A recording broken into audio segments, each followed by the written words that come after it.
ಸದ್ಯ ಕನ್ನಡ ಚಿತ್ರರಂಗದಲ್ಲಿ ಏನಾಗ್ತಿದೆ ಅಂತ ನೋಡಿದ್ರೆ ಒಂದು ದೊಡ್ಡ ಬದಲಾವಣೆ ಕಾಣ್ತಿದೆ.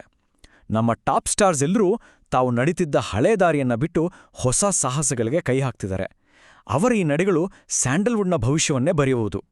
ಹಾಗಾದ್ರೆ ಈ ಬದಲಾವಣೆ ಹಿಂದಿನ ಅಸಲಿ ಕಥೆಯೇನು? ನಮ್ಮ ಸ್ಟಾರ್ ನಟರ ಮುಂದಿನ ಪ್ಲಾನ್ ಏನು? ಸ್ಯಾಂಡಲ್ವುಡ್ ಯಾವ ದಿಕ್ಕಿನತ್ತ ಸಾಗುತ್ತಿದೆ? ಬನ್ನಿ ಇತ್ತೀಚೆಗೆ ನಡೆದ ಕೆಲವು ಬೆಳವಣಿಗೆಗಳನ್ನ ಒಟ್ಟಿಗಿಟ್ಟು ನೋಡೋಣ. ಬಹುಶಃ ಉತ್ತರ ಅಲ್ಲೇ ಸಿಗ್ಬೋದು. ಈ ವಿಶ್ಲೇಷಣೆಯಲ್ಲಿ ನಾವು ಮೊದಲು ಧ್ರುವ ಸರ್ಜಾ ಅವರ ಕರಿಯರ್ನಲ್ಲಿ ಆಗ್ತಿರೋ ಒಂದು ದೊಡ್ಡ ಬದಲಾವಣೆ ಬಗ್ಗೆ ಮಾತಾಡೋಣ. ಆಮೇಲೆ ಶಿವಣ್ಣ ಮತ್ತು ಶ್ರೀಮುರಳಿ ಅವರ ವರ್ಕಿಂಗ್ ಸ್ಟೈಲ್ ಹೇಗೆ ಕಂಪ್ಲೀಟ್ ಡಿಫ್ರೆಂಟ್ ಆಗಿದೆ ಅಂತ ನೋಡೋಣ. ನಂತರ ರಾಜ್ ಬಿ ಶೆಟ್ಟಿ ಅಂತ ನಿರ್ದೇಶಕರು ಯಾಕಿಷ್ಟು ಮುಖ್ಯ ಆಗ್ತಿದ್ದಾರೆ ಅಂತ ಚರ್ಚಿಸಿ ಕೊನೆಗೆ ಇಂಡಸ್ಟ್ರಿಯ ಕೆಲವು ಲೇಟೆಸ್ಟ್ ಅಪ್ಡೇಟ್ಸ್ ಮೇಲೆ ಒಂದು ಕಣ್ಣಾಡ್ಸೋಣ. ಮೊದಲನೇದಾಗಿ action prince Dhruva Sarja. Back to back hit ಕೊಟ್ಟಿರ್ಬೋದು, ಆದರೆ ಎಲ್ಲೋ ಒಂದು ಕಡೆ ಅವರಿಗೂ ಪ್ರೇಕ್ಷಕರಿಗೂ ಒಂದು ಗ್ಯಾಪ್ ಕ್ರಿಯೇಟ್ ಆಗ್ತಿದೆ. ಆ ಸವಾಲೇನು ಮತ್ತೆ ಅದರಿಂದ ಅವರು ಹೇಗೆ ಹೊರಗೆ ಬರ್ತಿದ್ದಾರೆ ಅನ್ನೋದನ್ನ ನೋಡೋಣ. ಪ್ರಾಬ್ಲಮ್ ಶುರುವಾಗಿದ್ದೇ ಒಂದೇ ತರಹದ ಸಿನಿಮಾಗಳಿಂದ. ಪೊಗರು, ಮಾರ್ಟಿನ್, ಕೇಡಿ ಹೀಗೆ ಒಂದೇ ಪ್ಯಾಟರ್ನ್ನ ಸಿನಿಮಾಗಳು ಮತ್ತೆ ಕೆಲವು ಪಬ್ಲಿಸಿಟಿ ಸ್ಟ್ರಾಟಜಿಗಳು ಆಡಿಯನ್ಸ್ಗೆ ಸ್ವಲ್ಪ ಬೇಸರ ತರಿಸಿದ್ವು. ಆದರೆ ಈಗ ಒಂದು ಹೊಸ ದಾರಿ ತೆರೆದುಕೊಳ್ತಿದೆ. ಅದುವೇ ಕಥೆಗೆ ಹೆಚ್ಚು ಪ್ರಾಮುಖ್ಯತೆ ಕೊಡೋದು ಮತ್ತು ಹೊಸ ನಿರ್ದೇಶಕರ ಜೊತೆ ಕೈ ಜೋಡಿಸೋದು. ಈ ಹೊಸ ದಾರಿ ಕೇವಲ ಮಾತಲ್ಲಿಲ್ಲ, ಅದು ಆಲ್ರೆಡಿ ಶುರುವಾಗಿದೆ. ಅದಕ್ಕೆ ಸಾಕ್ಷಿಯಾಗಿ 3 ಅದ್ಭುತ ಪ್ರಾಜೆಕ್ಟ್ಗಳು ಲೈನಪ್ ಆಗಿವೆ. ಕೆರೆಬೇಟೆ ಖ್ಯಾತಿಯ ರಾಜ್ಗುರು ಜೊತೆ ಒಂದು ಪಕ್ಕಾ ಹಳ್ಳಿ ಸೊಗಡಿನ ಸಿನಿಮಾ, ಅನುಭವಿ ಸೂರಿ ಜೊತೆ ಒಂದು ಫ್ರೆಶ್ ಪರ್ಸ್ಪೆಕ್ಟಿವ್ನ ಸಿನಿಮಾ, ಮತ್ತು 777 ಚಾರ್ಲಿ ಖ್ಯಾತಿಯ ಕಿರಣ್ ರಾಜ್ ಜೊತೆ ಒಂದು ಕಂಪ್ಲೀಟ್ ಡಿಫ್ರೆಂಟ್ ಜಾನರ್ನ ಸಿನಿಮಾ. ಇದು ಅವರ ಕಿರಿಯರ್ಗೆ ಒಂದು ರಿಯಲ್ ಗೇಮ್ ಚೇಂಜರ್ ಆಗುವ ಎಲ್ಲಾ ಸಾಧ್ಯತೆ ಇದೆ. ಧ್ರುವ ಸರ್ಜಾ ಅವರ ಈ ಹೊಸ ಆಯ್ಕೆಗಳನ್ನು ನೋಡಿದಾಗ ಇದನ್ನೇ ಹೇಳೋದು, ಕತ್ತೆಲೆಯ ಸುರಂಗದಲ್ಲಿ ಇದೀಗ ಬೆಳಕಿನ ಕಿರಣವೊಂದು ಕಾಣಿಸ್ತಿದೆ ಅಂತ. ಮಿಸ್ ಆಗಿದ್ದ ಆಡಿಯನ್ಸ್ನ ಮತ್ತೆ ಗಳಿಸೋಕೆ ಇದಕ್ಕಿಂತ ಒಳ್ಳೆ ದಾರಿ ಇನ್ನೊಂದಿಲ್ಲ. ಸರಿ, ಯಂಗ್ ಸ್ಟಾರ್ಸ್ ಕತೆ ಹೀಗಾದ್ರೆ ನಮ್ಮ ಸೀನಿಯರ್ ಆಕ್ಟರ್ಸ್ ಏನ್ ಮಾಡ್ತಿದ್ದಾರೆ? ಇಲ್ಲೊಂದು ತುಂಬಾನೇ ಇಂಟ್ರೆಸ್ಟಿಂಗ್ ಕಾಂಟ್ರಾಸ್ಟ್ ಇದೆ. ಇಬ್ರು ದೊಡ್ಡ ನಟರ ವರ್ಕಿಂಗ್ ಸ್ಟೈಲ್ ಕಂಪ್ಲೀಟ್ ಬೇರೆ ಬೇರೆ ಆಗಿದೆ. ಮೊದಲು ನೋಡೋಣ ಸೆಂಚುರಿ ಸ್ಟಾರ್ ಶಿವಣ್ಣನವರನ್ನ. ಅವರ ಸ್ಪೀಡಿಗೆ ಬ್ರೇಕ್ ಹಾಕೋರೇ ಇಲ್ಲ. ಇವತ್ತಿಗೂ ಅವರು ಅಟ್ ಎ ಟೈಮ್ 4-5 ಸಿನಿಮಾಗಳಲ್ಲಿ ಕೆಲಸ ಮಾಡ್ತಿದ್ದಾರೆ. ಸದ್ಯಕ್ಕೆ ಅವರ ಡ್ಯಾಡ್ ಚಿತ್ರದ ಶೂಟಿಂಗ್ ಕೂಡ ಇದೇ ಜೆಟ್ ಸ್ಪೀಡಲ್ಲಿ ನಡೀತಿದೆ. ಇದರ complete opposite roaring star Srimurali. ಅವರ ಒಂದು ಸಿನಿಮಾ ಬಂದು ಇನ್ನೊಂದು ಬರೋಕೆ ತುಂಬಾನೇ ಟೈಮ್ ತಗೋತಿತ್ತು. ಮುಫ್ತಿ ಅಂತಹ ಬ್ಲಾಕ್ ಬಸ್ಟರ್ ಆದ್ಮೇಲೆ ಫ್ಯಾನ್ಸ್ ಅವರ ನೆಕ್ಸ್ಟ್ ದೊಡ್ಡ ಹಿಟ್ಗಾಗಿ ಕಾಯ್ತಲೇ ಇದ್ರು.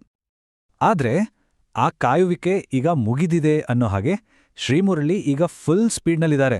ಒಂದ್ರ ಹಿಂದೆ ಒಂದರಂತೆ 2 ದೊಡ್ಡ ಪ್ರಾಜೆಕ್ಟ್ಸ್ಗಳನ್ನ ಅನೌನ್ಸ್ ಮಾಡಿ ತಮ್ಮ ಫ್ಯಾನ್ಸ್ನ ಎಕ್ಸೈಟ್ಮೆಂಟ್ನ ಡಬಲ್ ಮಾಡಿದ್ದಾರೆ.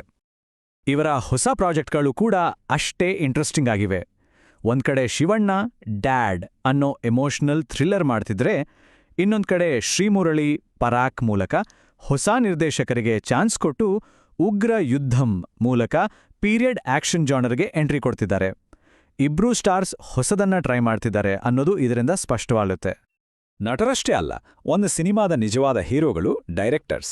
ಈಗ ಆ ಸಾಲಿನಲ್ಲಿ ಎಲ್ಲರ ಗಮನ ಸೆಳೆಯುತ್ತಿರುವ ಹೆಸರು ರಾಜ್ ಬಿ ಶೆಟ್ಟಿ. ಆಕ್ಟರ್ ಆಗಿ ಬೇರೆ ಬೇರೆ ಇಂಡಸ್ಟ್ರಿಗಳಲ್ಲಿ ಮಿಂಚುತ್ತಿದ್ದ ರಾಜ್ ಬಿ ಶೆಟ್ಟಿ ಈಗ ಅಭಿಮಾನಿಗಳು ಕಾಯ್ತಿದ್ದ ಒಂದು ಗುಡ್ ನ್ಯೂಸ್ ಕೊಟ್ಟಿದ್ದಾರೆ. ಅವರು ಮತ್ತೆ ಡೈರೆಕ್ಟರ್ ಕ್ಯಾಪ್ ಹಾಕ್ತಿದ್ದು ತಮ್ಮಾಗೆ ಒಂದು ಸಸ್ಪೆನ್ಸ್ ಥ್ರಿಲ್ಲರ್ ಕಥೆಯನ್ನ ರೆಡಿ ಮಾಡಿದ್ದಾರೆ. ರಾಜ್ ಬಿ ಶೆಟ್ಟಿ ಅವರ ಸ್ಟೈಲೇ ಬೇರೆ. ಅವರು ಸಿನಿಮಾ ಪೂರ್ತಿ ರೆಡಿಯಾಗೋವರೆಗೂ ಅದರ ಬಗ್ಗೆ ಒಂದೇ ಒಂದು ಸುಳಿವು ಕೊಡೋದಿಲ್ಲ. ಎಲ್ಲವನ್ನೂ ಸೈಲೆಂಟ್ ಆಗಿ ಮುಗಿಸಿ ನೇರವಾಗಿ ಟ್ರೇಲರ್ ಜೊತೆ ಪ್ರೇಕ್ಷಕರ ಮುಂದೆ ಬರ್ತಾರೆ. ಈ ಡಿಸ್ಕ್ರೀಟ್ ಫಿಲ್ಮ್ ಮೇಕಿಂಗ್ ಅವರ ದೊಡ್ಡ ಶಕ್ತಿ.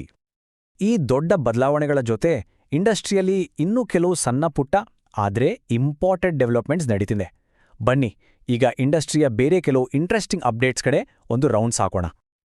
ಕಿಚ್ಚ ಸುದೀಪ್ ಅವರ ಮೋಸ್ಟ್ ಅವೇಟೆಡ್ ಮಾರ್ಕ್ ಸಿನಿಮಾದ ಮೊದಲ ಹಾಡು ಸೈಕೋ ಸೈತಾನ್ ಒಂದು ಟೆಕ್ನಿಕಲ್ ಗ್ಲಿಚ್ ಆದ್ಮೇಲೆ ಈಗ ಮತ್ತೆ ಯೂಟ್ಯೂಬ್ನಲ್ಲಿ ಲಭ್ಯವಿದೆ. ಆದರೆ ಈ ಹಾಡಿಗೆ ಮಿಕ್ಸ್ಡ್ ರೆಸ್ಪಾನ್ಸ್ ಸಿಕ್ಕಿದೆ. ಇತ್ತೀಚೆಗೆ ಕನ್ನಡದಲ್ಲಿ ಹಿಟ್ ಸಾಂಗ್ಸ್ ಬರ್ತಿಲ್ಲ ಅನ್ನೋ ಮಾತು ಜೋರಾಗಿ ಕೇಳಿಬರ್ತಿದೆ. ಹಾಗಾದ್ರೆ ಈ ಹಾಡು ಆ ಕೊರತೆಯನ್ನ ನೀಗಿಸಿ ಚಾರ್ಟ್ ಬಸ್ಟರ್ ಆಗುತ್ತಾ ಅಥವಾ ಬರೀ ಸದ್ದು ಮಾಡಿ ಸುಮ್ಮನಾಗುತ್ತಾ? ಕಾದ್ನೋರ್ಬೇಕು. ಕಾಮಿಡಿಯನ್ ಚಿಕ್ಕಣ್ಣ ಈಗ ಹೀರೋ ಆಗಿ ತಮ್ಮ 3ನೇ ಸಿನಿಮಾ ಜೋಡೆತ್ತುವಿನಲ್ಲಿ ನಟಿಸ್ತಿದ್ದಾರೆ. ಅಯೋಗ್ಯ ಖ್ಯಾತಿಯ ಮಹೇಶ್ ಈ ಚಿತ್ರವನ್ನ ಡೈರೆಕ್ಟ್ ಮಾಡ್ತಿದ್ದು 1980ರ ದಶಕದ ಮಂಡ್ಯದ ಒಂದು ಫ್ಯಾಮಿಲಿ ಸ್ಟೋರಿಯನ್ನ ಇದು ಹೇಳಿದೆಯಂತೆ. ಥಿಯೇಟರ್ಗಳಲ್ಲಿ ಒಳ್ಳೆ ವಿಮರ್ಶೆ ಪಡ್ಕೊಂಡಿದ್ದ 7 ಮಲೆ ಸಿನಿಮಾನ ಮಿಸ್ ಮಾಡ್ಕೊಂಡಿದ್ರೆ ಈಗೊಂದು ಅವಕಾಶ ಇದೆ. ಅಕ್ಟೋಬರ್ 17ರಿಂದ ಈ ಸಿನಿಮಾ ZEE5ನಲ್ಲಿ ಸ್ಟ್ರೀಮ್ ಆಗಲಿದೆ. PRK ಪ್ರೊಡಕ್ಷನ್ಸ್ನಿಂದ ಮಾರಿಡಳ್ಳು ಅನ್ನೋ ಒಂದು ಹೊಸ ವೆಬ್ ಸೀರೀಸ್ ಬರ್ತಿದೆ. ಇದರ ಟೀಸರ್ ಈಗಾಗಲೇ ಕುತೂಹಲ ಮೂಡಿಸಿದ್ದು ಅಕ್ಟೋಬರ್ 31ಕ್ಕೆ ಸೀರೀಸ್ ಪ್ರೀಮಿಯರ್ ಆಗಲಿದೆ. ಒಟ್ಟಿನಲ್ಲಿ ಈ ಎಲ್ಲಾ ಬೆಳವಣಿಗೆಗಳನ್ನ ನೋಡಿದ್ರೆ ಒಂದು ವಿಷಯ ಸ್ಪಷ್ಟವಾಗುತ್ತೆ. ಕನ್ನಡ ಚಿತ್ರರಂಗ ಈಗ ಸೇಫ್ ಗೇಮ್ ಆಡ್ತಿಲ್ಲ. ಕೆರಿಯರ್ನಲ್ಲೇ ಬದಲಾವಣೆ ತರೋದ್ರಿಂದ ಹಿಡಿದು ಹೊಸ ಕತೆಗಳನ್ನ ಹುಡ್ಕೋ ಸೃಜನಾತ್ಮಕ ರಿಸ್ಕ್ಗಳವರೆಗೆ ನಮ್ಮ ಇಂಡಸ್ಟ್ರಿ ಸ್ಪಷ್ಟವಾಗಿ ವಿಕಸನಗೊಳ್ಳುತ್ತಿದೆ. ಇದು ಬರೀ ಬದಲಾವಣೆ ಅಲ್ಲ, ಇದೊಂದು ಅಪ್ಗ್ರೇಡು. ಹಾಗಾದ್ರೆ ಸ್ಯಾಂಡಲ್ವುಡ್ನ ನೆಕ್ಸ್ಟ್ ಚಾಪ್ಟರ್ ಬರೆಯೋ ಶಕ್ತಿ ಇರೋದು ಯಾರ ಕೈಯಲ್ಲಿ? ಧ್ರುವ ಸರ್ಜಾ ಆಯ್ಕೆ ಮಾಡ್ತಿರೋ ಕಥೆ ಆಧಾರಿತ ಚಿತ್ರಗಳಲ್ಲ, ಶ್ರೀಮುರಳಿ ಹಿಡಿದಿರೋ ಹೊಸ ಸ್ಪೀಡ್ನಲ್ಲ, ಅಥವಾ ರಾಜ್ ಬಿ ಶೆಟ್ಟಿಯಂಥ ನಿರ್ದೇಶಕರ ಕ್ರಿಯೇಟಿವ್ ವಿಷನ್ನಲ್ಲ? ಉತ್ತರವನ್ನ ಕಾಲವೇ ಹೇಳಬೇಕು.